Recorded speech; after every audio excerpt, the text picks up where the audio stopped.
এরপরে প্রশ্ন হলো, নামাজ কাজা হলে কাজা নামাজ কোন সময় আদায় করা উচিত? যেমন ফজর নামাজ কাজা হলে জোহরের জামাতের আগ মুহূর্তে পড়া যাবে কিনা বা পরে পড়া যাবে কিনা। দেখুন, যদি ফজরের নামাজ কাজা হয়, এটা জোহরের আগে না, বরং কাজা হয়েছে ফর এক্সাম্পল আপনি ঘুম থেকে উঠতে পারেন না, অ্যালার্ম দিয়ে রাখছেন তাও উঠতে পারেন না, গভীর ঘুম হয়ে গেছে, অ্যাক্সিডেন্টলি এরকম হঠাৎ একদিন হয়ে গেছে, তাহলে যখন ঘুম ভাঙছে তাড়াতাড়ি করে উযু করে আগে নামাজ পড়ে ফেলবেন। কারণ হাদিসে আসছে, নবী করিম সাল্লাল্লাহু আলাইহি ওয়াসাল্লাম বলেছেন, মান নামা আন সালাতিন আও নাসিহা ফালইউসাল্লিহা ইযা যাকারহা ফাইন্না যালিকা ওয়াক্তুহা। কেউ যদি ঘুমের কারণে নামাজ পড়তে না পারে বা ভুলে গেছে, তাহলে এরকম ব্যক্তির যখন স্মরণ হবে বা ঘুম থেকে উঠবে সাথে সাথে সে নামাজ পড়বে, ওইটাই তার ওয়াক্ত। আপনি বললেন যে কাজা যেহেতু হয়েই গেছে থাক, তাহলে একসাথে জোহরের সময় পড়বো, এটা উচিত না। উচিত হলো কি করা ভাই, ঘুম থেকে উঠার পর যদি নিষিদ্ধ সময় না হয় তাহলে ওই টাইমে কি করা, 7টা বাজে ঘুম ভাঙছে, 8টা বাজে ভাঙছে, 9টা বাজে ভাঙছে, তাহলে উযু করে অন্য কাজ করে আগে নামাজটা পড়ে ফেলান, তারপর অন্য কাজ করবেন। আর যদি আপনি সেটাকে বিলম্ব করেন তাহলে জোহরের ওয়াক্তের আগে জোহরের নামাজের জামাতের নামাজ পড়ার আগে আপনি কি করবেন, এই ফজরটা পড়ে ফেলবেন। আর যদি কোনো কারণে এত দেরি হয়ে গেছে যে আরেক ওয়াক্ত নামাজ শেষ হয়ে যাচ্ছে এমন অবস্থা, তাহলে সেই ওয়াক্তটা পড়ে ফেলবেন, তারপরে কাজা করবেন। নামাজের মধ্যে শেষ বৈঠকে তাশাহুদ, দুরুদ, দোয়া, মাসুরা মুক্তাদি শেষ করার আগে যদি ইমাম সালাম ফিরিয়ে ফেলেন তাহলে মুক্তাদির করণীয় কি? ইমাম সাহেব যদি সালাম ফিরিয়ে ফেলছে, আপনি এখনো দোয়া মাসুরা পড়তে পারেন নাই, দুরুদ শরীফ মাত্র পড়ছেন, তাহলে সালাম ফিরিয়ে ফেলান। দুরুদ শরীফের শেষের দিকে আসেন, তাড়াতাড়ি করে শেষ করে সালাম ফিরিয়ে ফেলান, অসুবিধা নেই। দুরুদ একটা পড়ছেন, ইমাম একেবারে 5G গতিতে নামাজ পড়তেছে, আপনারা সুযোগই দেয় নাই, আপনি বেচারা মাত্র প্রথম দুরুদ পড়ছেন, ইব্রাহিমের একটা পাঠ পড়ছেন, আর একটা এখন পড়তে পারেন, আল্লাহুম্মা সাল্লি আলাইহি শেষ করছেন, সালাম ফিরিয়ে ফেলান, নামাজ হয়ে যাবে ইনশাআল্লাহ। ইমাম সালাম ফিরাবে, তারপর আপনি শেষ করে তারপর সালাম ফিরাবেন, অনেক বেশি যদি দেরি করেন তাহলে সেটা আপনার জন্য উচিত হবে না। কমপক্ষে আত্তাহিয়াতুটা আপনি শেষ করবেন, দুরুদ যেটুকু পারেন পড়ে এরপরে সালাম ফিরে ফেললেন, অথবা আত্তাহিয়াতুটা শেষ করলেন, বাকি যদি পড়তে নাও পারেন, ইমাম সালাম ফিরে ফেলছেন, আপনি সালাম ফিরে ফেলেন। আর যদি শেষের দিকে থাকেন তো তাড়াতাড়ি করে শেষ করে সালাম ফিরে ফেলবেন, তাতেও নামাজ হয়ে যাবে। এরপরে প্রশ্ন হলো, কোনো ব্যক্তি সালাতরত অবস্থায় থাকলে ওই ব্যক্তির সামনে যদি কোনো ব্যক্তি থাকে, সে কি চলে যেতে পারবে? আমি সালাত আদায় করতেছি, এই মুহূর্তে একজন ব্যক্তি আমার সামনে আছেন, তিনি লজ্জায় যাচ্ছেন না, এই মুহূর্তে আমার তাকে দেখে খুশু নষ্ট হয়ে গেল, কারণ ব্যক্তির কষ্ট হচ্ছে, বিধায় আমি তাড়াতাড়ি সালাত আদায় করলাম, কাজটা কি ঠিক করলাম? খুব দরকারি একটা প্রশ্ন। কোন ব্যক্তি নামাজ পড়লে তার সামনে হাঁটাচলা করা গুনাহের কথা। তার সামনে হাঁটাচলা করা কিসের কথা ভাই? নবী করিম সাল্লাল্লাহু আলাইহি সাল্লাম বলেছেন, নামাজি ব্যক্তির সামনে হাঁটাচলা করা কত ডেঞ্জারাস অপরাধ, এটা যদি তোমরা জানতা তাহলে সামনে প্রয়োজনে হাঁটাচলা না করে এক পাশ থেকে আরেক পাশে যাওয়া, এরকম পরিস্থিতিতে 40 পর্যন্ত অপেক্ষা করতে, অর্থাৎ 40 দিন বা 40 বছর বা 40 ঘন্টা পর্যন্ত দাঁড়ায় থাকতা, তারপরেও ক্রস করতে না, কারণ নামাজের সামনে ক্রস করা এটা এতটা গুনাহের কথা। কত বেশি গুনাহের কথা জানেন? হাদিসে আসছে, নবী করিম সাল্লাল্লাহু আলাইহি সাল্লাম বলেছেন, তোমার নামাজের সামনে যদি কেউ হাঁটতে যায়, ওর সাথে লড়াই করো, এটা শয়তান। লড়াই করো মানে হাত দিয়ে তাকে অন্তত বাধা দাও। এই বাধা দেওয়ার একটা দৃশ্য আমি মসজিদে নববীতে দেখেছি একবার, মানে আমাদের কাছে দেখে হাস্যকর মনে হবে, কিন্তু হাদিসের উপর সরাসরি আমল করা। সেটা হলো, এক আরাবিয়ান নামাজ পড়তেছে, সামনে দিয়ে রিয়াদুল জান্নাতে মদিনা মসজিদে নববীতে সামনে দিয়ে আরেকজন হুট করে চলে যাচ্ছে, সে এরকম হাত বাইর করে দিছে, লোকটা তারপরও পাত্তা দেয় নাই, পাত্তা না দিয়ে আবার যাইতে নিছে, এরকম কলার ধরে একটা মোচড় দিল, সে বেচারা দপাস করে পড়ে গেছে, নামাজের মধ্যেই আছে। মানে তোমাকে আমি নিষেধ করলাম, হাত দিয়ে ইশারা দিলাম, আমি নামাজ পড়তেছি, একটু সামনে দিয়ে যাও, একটু পিছন দিয়ে যাও, না তুমি আমার সামনে দিয়েই যাবা, তেড়ামি করবা, কলার ধরে মোচড় দিছে। আমি তখন চিন্তা করলাম যে হাদিসের উপর আমল করছে বেচারা।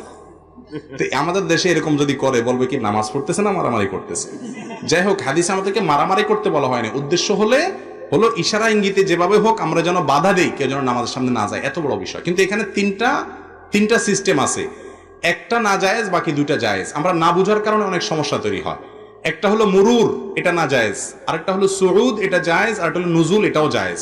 মুরুর কোনটা? হাদিসে মান মাররা বাইনা ইয়াদাইল মুসাল্লি এরকম আসছে, মুসল্লি বা নামাজি ব্যক্তির সামনে যদি ক্রস করেন সেটা নিষেধ। ক্রস কোনটা? নামাজি এই লেভেলে আছে, আপনি এই পাশে আছেন, এই পাশ থেকে আপনি ওই পাশ গেলেন, তাহলে এটা ক্রস হলো। অথবা আপনি এই পাশে আছেন, সেখান থেকে এই পাশে গেলেন, তাহলে এটা কি হলো? ক্রস হলো, এটা নিষেধ। নামাজির ঠিক বরাবর সামনে আপনি বসে আছেন, একদম বরাবর স্ট্রেট, তাহলে আপনি যদি উঠে আস্তে করে এক পাশে চলে যান, ডানে বা বামে, এটা কিন্তু নিষেধ না, এটাকে বলা হয় নুজুল, নামা, চলে যাওয়া। আর একটা হলো সুউদ কোনটা? নামাজি ব্যক্তি নামাজ পড়তেছে, আপনি তার সামনে বরাবর যে দাঁড়াবেন, হয়তো জামাত শুরু হয়ে গেছে, ঠিক তার সামনে জায়গাটা ফাঁকা আছে, তাহলে আপনি ডান থেকে বাম থেকে বরাবর তার সামনে গিয়ে দাঁড়ায় গেলেন, ক্রস করলেন না। ক্রস বুঝছেন তো? মানে এক পাশ থেকে আরেক পাশে যান না, কিন্তু ঠিক তার সামনে বরাবর গিয়ে দাঁড়ায় গেলেন, এটা কিন্তু নিষেধ না, এটা হলো সুউদ। হাদিসে শুধু মুরুরটা নিষেধ, অর্থাৎ ক্রসিংটা নিষেধ, কিন্তু সামনে থেকে পেছনে সামনে থেকে পেছনে কিংবা পেছন থেকে সামনে বরাবর দাঁড়ায় গেলেন, এটা নিষেধ না, কারণ এটাতে মনোযোগে নষ্ট হয় না। সামনে থেকে এক পাশ থেকে আরেক পাশে আসা যাওয়া করলে সেটা কি হয়, নামাজের মনোযোগ নষ্ট হয়, এই জন্য ওইটা নিষেধ। অনেকে আছে পিছনে নামাজ পড়তে শেষে বসে কই মাছের মাথা চাবায়, কই মাছের মাথা চাবানো বুঝছেন, মানে খুব বিরক্তির প্রকাশ করতে থাকে। তো ঠিকই তো, পিছনে বেচারার নামাজ তো তখন নষ্ট হয়ে যায়। আরে তুমি এত কই মাছের মাথা চাবাইতেছো কেন ভাই, তুমি উঠে গেলেই তো হয়, তোমার তো উঠার সুযোগ আছে। এটা না বোঝার কারণে অসুবিধা হয়। আর উঠার সময় যদি আপনি একটা সূত্রা দিয়ে উঠে যান তাহলে তার কোনো কথাই নাই, সেটা তো আপনি অবশ্যই করতে পারেন। সূত্রা দেওয়ার পরে নামাজের সামনে কোনো একটা লাঠি থাকলো, এরপরে আপনি লাঠির ওই পাশ দিয়া আউটসাইড দিয়ে হাঁটাচলা করলো, অসুবিধা নাই। তারপর একান্ত প্রয়োজন ছাড়া হাঁটাচলা করবেন না। আর যিনি নামাজে দাঁড়িয়েছেন তার উচিত হলো, কর্তব্য হলো, তার সামনে মানুষের হাঁটাচলা ব্যাঘাত হতে পারে, তিনি লম্বা নামাজের নিয়ত করবেন, এরকম যদি থাকে তাহলে অবশ্যই তিনি নিজে সূত্রা রেখে তারপর নামাজ পড়বেন। হাদিসে নির্দেশ আসছে কেউ যদি নামাজ পড়ে সে কোনো কিছুকে সামনে রেখে নামাজ পড়বে, যাতে করে মানুষের চলাচলে অসুবিধা না হয়, এটা তারও কর্তব্যের অংশ। আর যারা চলাচল করবেন তারাও এই বিষয়টাতে অ্যালার্ট করবেন। অনেকে আছে এটা খেয়াল করে না, মসজিদের মাঝখানে বিসমিল্লাহ আল্লাহু আকবার দাঁড়ায় গেছে, মানুষ কেমনে চলাচল করবে না করবে কোনো হুঁশ নাই, এটা দায়িত্ব জ্ঞানহীনতার কাজ। তারও কর্তব্য সেভাবে দাঁড়ানো। যদি কোনো ইমাম তাকবীরে তাহরিমার পর সানা না পড়ে কেরাত শুরু করে, ওই ইমামের পিছনে নামাজ পড়া কতটা যুক্তিসঙ্গত? ইমাম সানা না পড়ে দিয়ে কেরাত শুরু করে, মানে আল্লাহু আকবার বলেই শুরু করে দিয়েছে আলহামদুলিল্লাহ বলে আলামিন, আপনি বুঝতে পারছেন যে ইমাম সাহেব সানা পড়েন নাই, তাতে নামাজ হয়ে যাবে। কিন্তু নিয়মিত যদি এরকম করেন তাহলে এটা ইমাম সাহেবের কোনো ভালো গুণ না। ওই ইমাম সাহেবকে নসিহত করা উচিত যে হুজুর, নামাজের মধ্যে প্রতিটা সুন্নত আদায় করলে নামাজটা পারফেক্ট হয়, পূর্ণতা পায়, আপনি কেন অপূর্ণাঙ্গ রাখবেন, তাকে বুঝাবেন। তারপরে যদি তিনি না করেন আপনার নামাজ হয়ে যাবে, কোনো অসুবিধা নেই, ওনারও নামাজ হয়ে যাবে। কারণ সানা পড়াটা ফরজ না ওয়াজিব? নামাজের মধ্যে শুরুতে সানা পড়াটা ফরজ না ওয়াজিব? সুবহানাকাল্লাহুম্মা পড়া কি ফরজ? ফরজও না ওয়াজিবও না। যার কারণে এটা যদি ছুটে যায় তাতে নামাজ হবে না, ব্যাপারটা সেরকম না। কিন্তু সুন্নত ছাড়া নামাজ হলো, ইচ্ছাকৃত এরকম যদি প্রায় সময় করেন তাহলে এটা ত্রুটিপূর্ণ নামাজ হলো। লবণ ছাড়া তরকারির মতো, তরকারি হয়ে গেল কিন্তু লবণ ছাড়া থাকলো, এটা তো ভালো জিনিস না। সেই জন্য ইমাম সাহেবকে নসিহত করতে হবে। আর কর্তৃপক্ষ যদি দেখে যে না ইমাম সাহেব সবসময় এরকম করেন তাহলে তাকে বাদ দিতে হবে। হ্যাঁ, এরপরে প্রশ্ন হলো মাজারে কি কোনো ইবাদত আছে?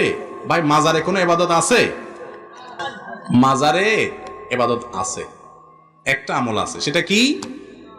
মাজার মানে জিয়ারতের জায়গা, মানে কবর। যে কোনো কবরকে কি বলা হয়? মাজার, মানে জিয়ারত করার জায়গা। কবরস্থানে গেলে একটা আমল আছে, এটা হলো কবর জিয়ারত। সে আমলটা কি ভাই? কবর জিয়ারত। সালামুন আলাইকুম দারা কওমিন মুমিনিন ওয়া ইন্না ইনশাআল্লাহু বিকুম লাহিকুন, নাসাল্লাহু লানা ওয়া লাকুমুল আফিয়া। হে ঈমানদার বাসিন্দা যারা এই কবরে শুয়ে আছো, তোমাদের প্রতি শান্তি বর্ষিত হোক। আমরা তোমাদের পেছনে আসতেছি, আমরাও এই জায়গায় আসব, তোমরা আগে গেছো, আমরা পরে আসব। আল্লাহর কাছে তোমাদের সুখ শান্তি প্রশান্তি আখিরাতের জীবনে এটা দোয়া করি, কামনা করি। বাস এই দোয়া পেশ করবেন, এটাই হলো কবরে যাওয়ার আমল। কবরে যাওয়ার পর সেখানকার মানুষের কাছ থেকে কোনো কিছু চাওয়া, দোয়া করা, মোমবাতি আগরবাতি জ্বালানো, ফুল দেওয়া, এরকম কোনো আমলের কথা কোরআন হাদিসে নির্দেশ করা হয় নাই। সেখান থেকে যদি কিছু পাওয়া যাবে, তার কাছে অলৌকিক শক্তি আছে, আপনি বিশ্বাস করেন, তাহলে সেটা আপনার ঈমানের জন্য ক্ষতিকর বিশ্বাস। এটা কোনো মুসলমানের বিশ্বাস হতে পারে না। ওয়াইদা সাআলতা ফাসআলিল্লাহ ওয়াইদা ইসতাআনতা ফাসতাইন বিল্লাহ। নবী সাল্লাল্লাহু আলাইহি ওয়াসাল্লাম বলেছেন, কিছু চাইলে আল্লাহর কাছে চাইবা, সাহায্য চাইলে আল্লাহর কাছে সাহায্য চাইবা। আল্লাহ তাআলা আমাদেরকে বুঝার এবং আমল করার তৌফিক দান করুন।